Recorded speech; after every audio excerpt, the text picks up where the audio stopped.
नमस्कार, आपण पाहताय वॉइस ऑफ इंडिया न्यूज आणि आपण आहात माझ्यासोबत. मी आहे सलीम खदीब. पाहूया मुंबईतील काही महत्त्वाच्या घडामोडी. पाहूया पुढील ही बातमी. भीमराव सेनेच्या वतीने मनोहर कांबळे यांचं आंदोलन प्रशासनाच्या विरोधात. मुंबई आझाद मैदान या ठिकाणी याचा आढावा घेतला आमच्या प्रतिनिधीने. पाहूया पुढील ही बातमी. मुर्दाबाद मुर्दाबाद मुर्दाबाद. पनवेल पोलीस स्टेशन मुर्दाबाद मुर्दाबाद मुर्दाबाद. मनोहर कांबळेंना न्याय मिळालाच पाहिजे.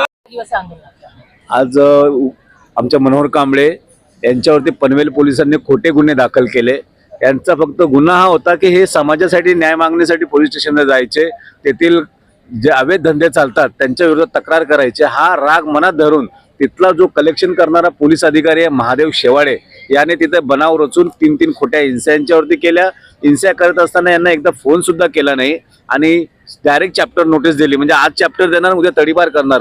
म्हणजे सामान्य लोकांचा आवाज उठवणाऱ्या माणसांना अशा प्रकारे हे पोलीस प्रशासन दाबतं, त्याचा आम्ही धिक्कार करतो. आणि तो महादेव शेवाळे जोपर्यंत त्याची बदली होणार नाही, तो दुसरा अधिकारी राजेंद्र घेवडेकर हे लोकांनी अत्यंत त्या ठिकाणी जातीवाद केलेला आहे. कारण हे मागासवर्गीय समाजाचे आहेत आणि एक मागासवर्गीय समाजाचा माणूस कसा समाजासाठी लढू शकतो हे यांना खुपतं.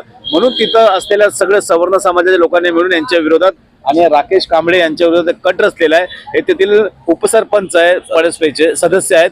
अशा प्रकारे पोलीस प्रशासनाच्या विरोधात आम्ही भीमराव सेनेच्या वतीने मनोहरजी कांबळे यांच्या नेतृत्वात या ठिकाणी आमरण उपोषण ठेवलेलं. आज पहिला दिवस आहे. जोपर्यंत मागण्या पूर्ण होणार नाही तोपर्यंत आम्ही शांत बसणार नाही.